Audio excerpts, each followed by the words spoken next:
Hello friends, तो इस video में हम चेकआउट करेंगे फ्यूचर एंड स्ट्रीम बिल्डर्स क्या होते हैं, ये हमें क्या फंक्शनलिटी प्रोवाइड करते हैं और किस केस में हम फ्यूचर बिल्डर यूज करेंगे और किस केस में हम स्ट्रीम बिल्डर्स यूज करेंगे। ओके, तो बिना किसी देरी के वीडियो शुरू करते हैं। उससे पहले इंट्रो चला लेते हैं।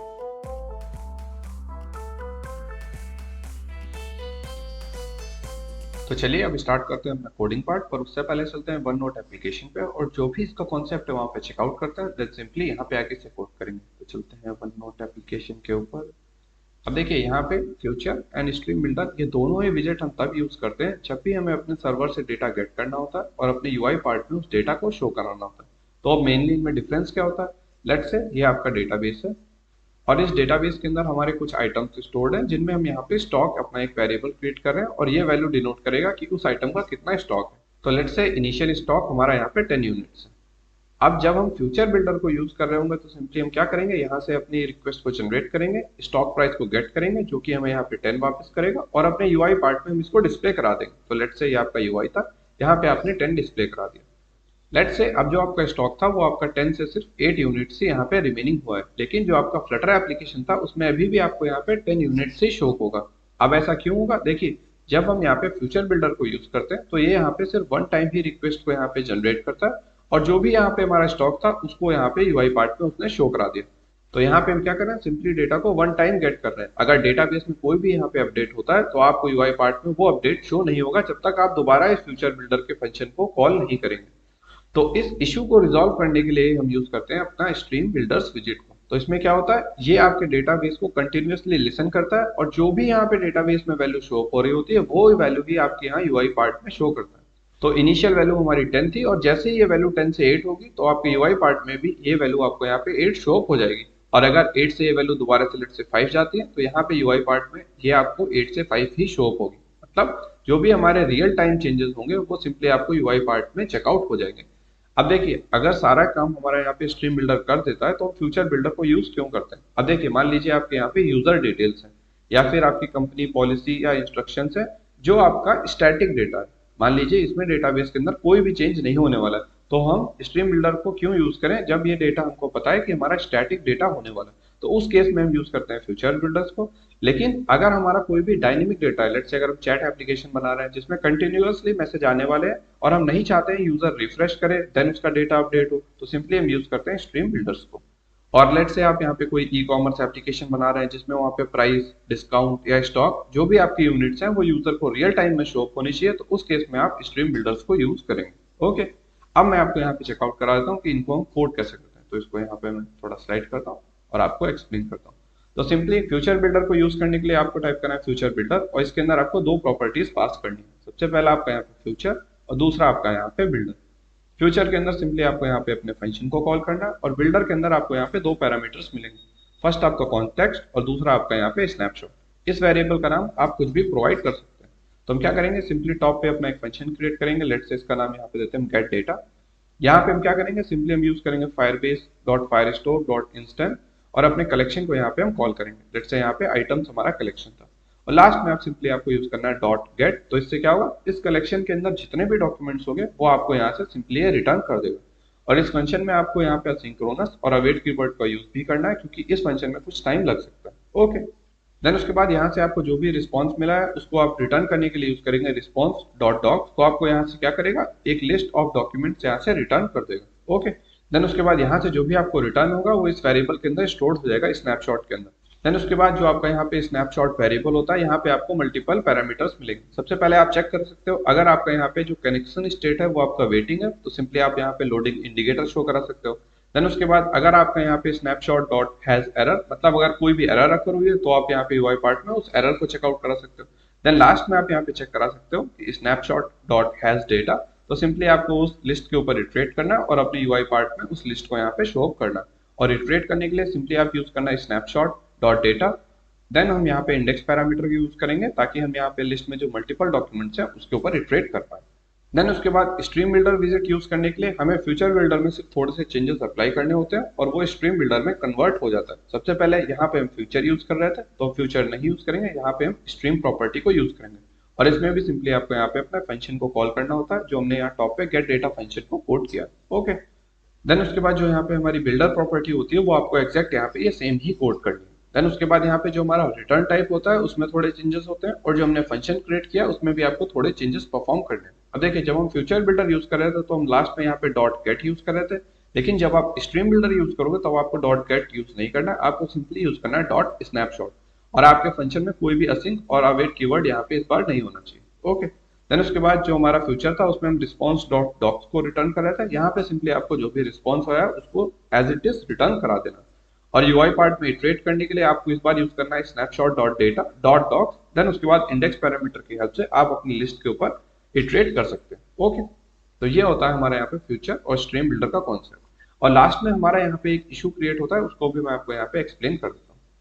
लेट्स से ये आपका डेटाबेस था, और यहाँ पे इस कलेक्शन जो हमारा आइटम्स था इसके अंदर मान लीजिए 100 डॉक्यूमेंट स्टोर थे। ओके, तो जब भी आप यहाँ पे फ्यूचर और स्ट्रीम बिल्डर की हेल्प से यहाँ पे डॉट गेट या डॉट स्नैपशॉट्स को यूज करते हो तो आपके ये सारे 100 डॉक्यूमेंट यहाँ से रिटर्न कर देता है। उसके बाद आप क्या करते हो, लेट्स से यूआई पार्ट में आप वन टाइम में यहाँ पे 4 डॉक्यूमेंट्स को चेकआउट करा रहे हो। देन उसके बाद यूजर यहाँ पे स्क्रॉल करता है, देन आप उसको यहाँ पे लिस्ट की हेल्प से मल्टीपल डॉक्यूमेंट्स यहाँ पे शो कराते हो। तो यहाँ पे हमारा इशू क्या हो रहा है, देखिए हम यूआई पार्ट में तो 4 ही डॉक्यूमेंट यहाँ पे शो करा रहे हैं, लेकिन हमने पूरे 100 डॉक्यूमेंट्स को यहाँ पे गेट किया है। तो इससे क्या होगा, सबसे पहले जो आपका रिस्पॉन्स टाइम था वो आपका इंक्रीज हुआ।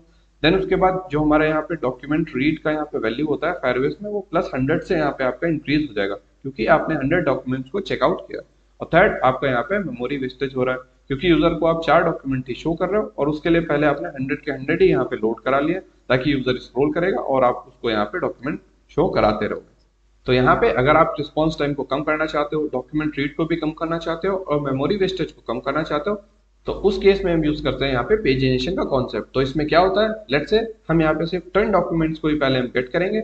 यूआई पार्ट में 4 डॉक्यूमेंट्स को हमने शो कराया, देन उसके बाद यूजर जैसे ही स्क्रॉल करेगा और बॉटम में रीच कर जाएगा, हम यहाँ पे एक लोडिंग इंडिकेटर शो कराएंगे और नेक्स्ट 10 डॉक्यूमेंट्स को लोड करेंगे। तो इससे क्या होगा, हमारा सबसे पहले तो रिस्पॉन्स टाइम कम हो गया, जो हमारे डॉक्यूमेंट रीड से वो आप +100 से इंक्रीज नहीं होंगे, वो सिर्फ +10 से इंक्रीज होंगे।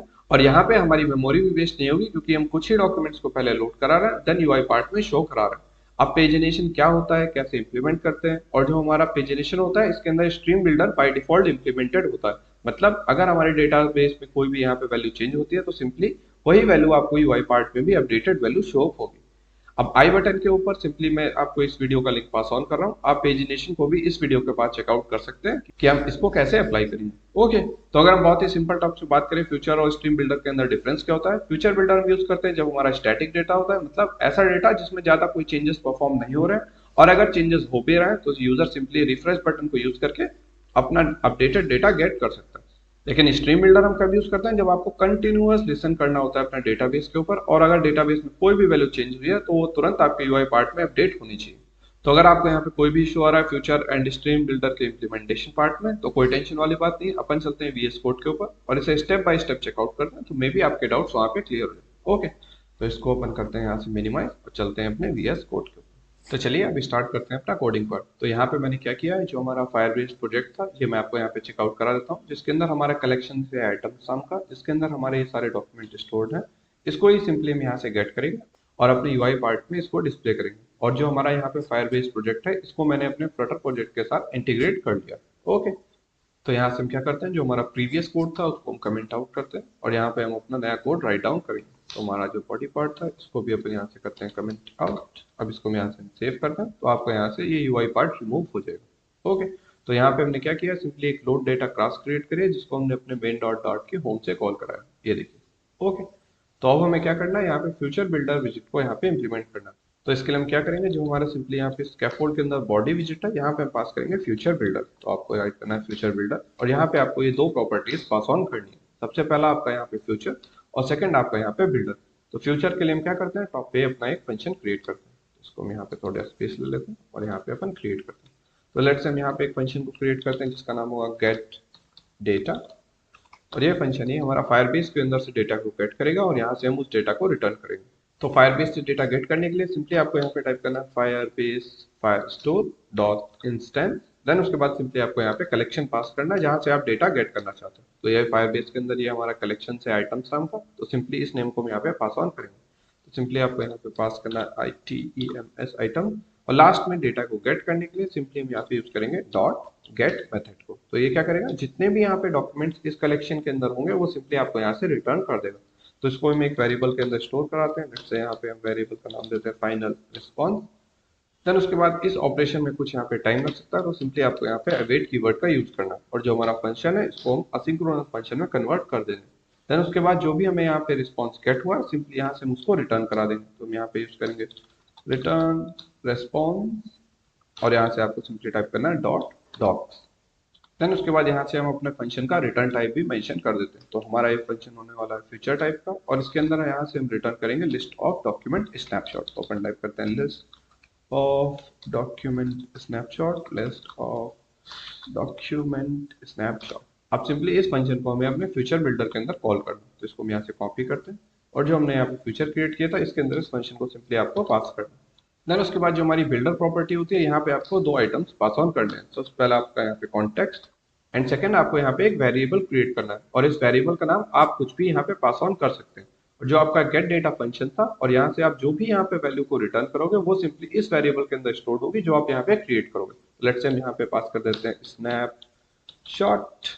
देन उसके बाद सिंपली बिल्डर प्रॉपर्टी के अंदर हम चेक करेंगे कि अगर हमारा अभी यहाँ पे स्नैपशॉट है उसका कनेक्शन स्टेट वेटिंग है, मतलब अगर अभी यहाँ पे डेटा लोड हो रहा है तो सिंपली हम सर्कुलर इंडिकेटर शो अप करेंगे। अगर उस डेटा के अंदर कोई भी एरर आती है तो हम यहाँ पे एरर शो कराएंगे सेंटर में, और अगर सब कुछ सही है तो हम अपना डेटा यहाँ पे चेकआउट कराएंगे। तो सिंपली यहाँ पे कनेक्शन स्टेट को चेक करने के लिए आप यहाँ पे टाइप करेंगे स्नैपशॉट डॉट कनेक्शन स्टेट और इसको हम यहाँ पे इक्वेट करेंगे कनेक्शन स्टेट। यहाँ पे आपको टाइप करना है कनेक्शन स्टेट डॉट वेटिंग। तो हम यहाँ पे सिंपली सेंटर में शो कराएंगे अपना सर्कुलर इंडिकेटर। सिंपली हम यहाँ पे यूज करेंगे रिटर्न सेंटर और इसका जो चाइल्ड होने वाला है वो है हमारा सर्कुलर इंडिकेटर। तो अपन यहाँ पे पास करते हैं सर्कुलर प्रोग्रेस इंडिकेटर। देन उसके बाद अगर हमारे डेटा में कोई भी एरर होती है तो उसको हम चेक कराएंगे। तो एल्स के अंदर हम यूज करेंगे snapshot dot has error property.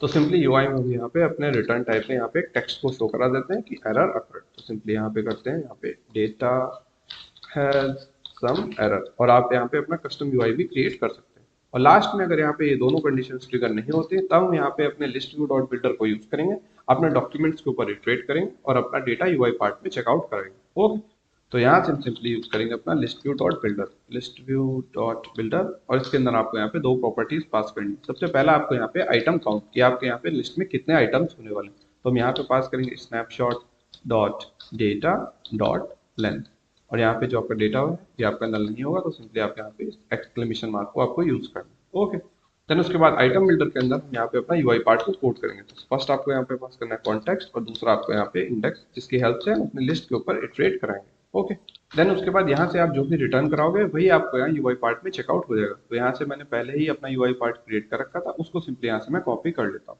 तो यहाँ से सिंपली आइटम बिल्डर के अंदर अपन कॉपी कर लेते हैं जो मैंने यहाँ पे क्रिएट किया था। ओके, और वो यहाँ पे सिंपली मैं पेस्ट कर देता हूँ। इसको यहाँ से करते हैं कमेंट आउट।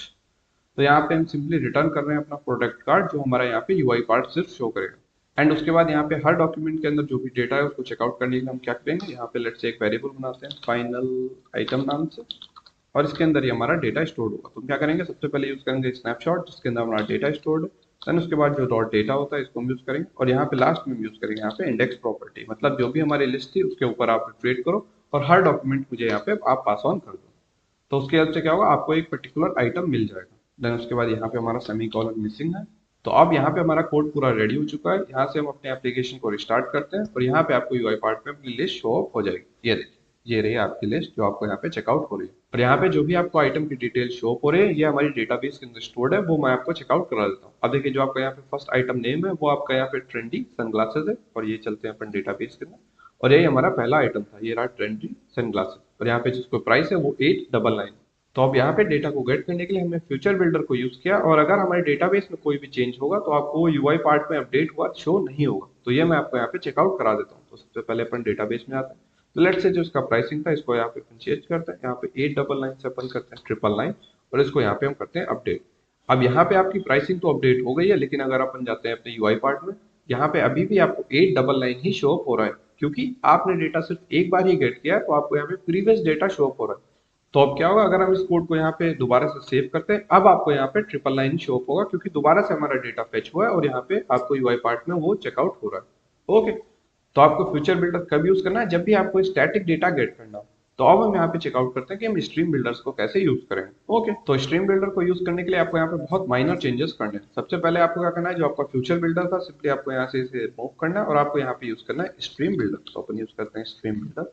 यहाँ पे आपको फ्यूचर प्रॉपर्टी नहीं मिलती, इसकी जगह सिंपली आपको यहाँ पे स्ट्रीम टाइप करना है। देन उसके बाद जो हमारा गेट डेटा फंक्शन है, इसके अंदर आपको यहाँ पे बहुत ही माइनर चेंजेस करने हैं। सबसे पहले आपको क्या करना है, कोई भी आपको यहाँ पे असिंक्रोनस और अवेट कीवर्ड को यूज नहीं करना है। और यहाँ पे इस बार आपकी स्ट्रीम होने वाली है, तो अब यहाँ से इसको करना है आपको रिमूव। इसका जो रिटर्न टाइप होगा वो आपका स्ट्रीम है, और स्ट्रीम में आप यहाँ से रिटर्न करोगे क्वेरी स्नैपशॉट। तो अपन यूज करते हैं क्वेरी स्नैपशॉट, और यहाँ पे इस बार आपको डॉट गेट नहीं यूज करना है, सिंपली आपको यहाँ पे यूज करना है स्नैपशॉट। और यहाँ से आपको इस बार डॉक्स नहीं रिटर्न करना, सिंपली आपको यहाँ से रिस्पॉन्स को रिटर्न कर देना। तो ये आपका फंक्शन यहाँ पे स्ट्रीम फंक्शन में कन्वर्ट हो चुका है। देन उसके बाद यूआई पार्ट में क्या चेंज करना है, इसको थोड़ा अपन स्लाइड करते हैं। यहाँ पे लिस्ट व्यू डॉट बिल्डर के अंदर जो आपका यहाँ पे डेटा के बाद सिंपली आपको यहाँ पे डॉट डॉक्स को यूज करना है। ओके, देन उसके बाद यहाँ पे जो है एक पर्टिकुलर आइटम को क्रिएट कर रहे थे, यहाँ पे भी सिंपली आपको डॉट डॉक्स को यूज करना है। ओके, अब इस कोड को यहाँ पे हम रिफ्रेश करते हैं, तो ये कोड आपका फ्यूचर बिल्डर से स्ट्रीम बिल्डर में कन्वर्ट हो चुका है। तो सबसे पहले अपन चलते हैं यहाँ पे फायरबेस के ऊपर, और इसको करते हैं यहाँ से पहले अपन मिनिमाइज। आप देखिए, अगर मैं किसी भी डॉक्यूमेंट के ऊपर यहाँ पे कोई भी चेंज परफॉर्म करूंगा तो वो आपको यहाँ पे रियल टाइम में रिफ्लेक्ट होगा। तो लेट्स से जो आपका यहाँ पे फर्स्ट डॉक्यूमेंट है, इसकी प्राइस अपन यहाँ से इंक्रीज करते हैं। तो लेट्स से इसकी प्राइस हम यहाँ पे कर देते हैं यहाँ पे 2000। अब इसको जैसे हम अपडेट करेंगे, यहाँ पे जो आपकी 999 अभी प्राइसिंग शो हो रही है, ये आपको यहाँ पे 2000 शो हो जाएगी। तो लेट्स से हम यहाँ से इसको करते हैं अपडेट, और ये देखिए ये आपकी 999 प्राइसिंग थी, ये आपकी 2000 अपडेट हो चुकी है रियल टाइम के अंदर। ओके, तो लेट्स से हम यहाँ से इसकी रेटिंग को भी चेंज करते हैं, 4.8 से लेट्स से करते हैं 4.9। अभी आपको देखिए यहाँ पे 4.8 चेकआउट हो रहा है, तो इसको जैसे हम अपडेट करेंगे, ये यूआई पार्ट में भी आपकी 4.9 रेटिंग अपडेट हो गई। तो ये हमारा कॉन्सेप्ट होता है स्ट्रीम बिल्डर्स का। मतलब जब भी हमें डेटा को अपने कंसिस्टेंटली लिसन करना होता है, तब हम यूज करते हैं यहाँ पे स्ट्रीम बिल्डर्स का। लेकिन यहाँ पे हमारा इशू क्या होता है, देखिए हमारा वन गो के अंदर सारे डॉक्यूमेंट्स यहाँ पे पहले लोड हो जाते हैं, देन उसके बाद यूआई पार्ट में हम उन्हें डिस्प्ले कराते हैं। तो इससे क्या होता है, हमारा सबसे पहले तो रिस्पॉन्स टाइम इंक्रीज होता है, सेकंड हमारा डॉक्यूमेंट रीड काउंट जो फायरबेस में होता है वो भी इंक्रीज होता है, और थर्ड यहाँ पे हमारी मेमोरी वेस्टेज होती है। तो अगर आप यहाँ पे स्ट्रीम बिल्डर को पेजिनेशन के साथ अप्लाई करना चाहते हो, तो डिस्क्रिप्शन में उस वीडियो का लिंक मैंने प्रोवाइड कर रखा है, आप उसको भी चेकआउट कर सकते हो। तो अगर हम इस वीडियो को रैप अप करें कि फ्यूचर स्ट्रीम बिल्डर्स हम क्यों यूज करते हैं, सिंपली अपने डेटाबेस से डेटा को फेच करने के लिए। फ्यूचर बिल्डर हमें कब यूज करना है, जब हमारा स्टैटिक डेटा होने वाला है, मतलब अगर हमारे डेटाबेस में कोई चेंज हो रहा है तो यूजर रिफ्रेश करे और सिंपली उसको अपडेटेड डेटा शो अप हो जाएगा। लेकिन स्ट्रीम बिल्डर हम कब यूज करेंगे, जब भी हमारा कोई ऐसा डेटा है जो डायनेमिकली चेंज हो रहा है, और अगर डेटाबेस में अगर कोई भी चेंज उस डेटा के ऊपर हुआ है, तो हमें रियल टाइम के अंदर यूजर को वही डेटा रिफ्लेक्ट कराना है, तब हम यूज करते हैं स्ट्रीम बिल्डर्स का। तो उम्मीद करते हैं आपको वीडियो समझ में होगी। बाकी मिलते हैं नेक्स्ट वीडियो में, तब तक के लिए सी यू फ्रेंड्स।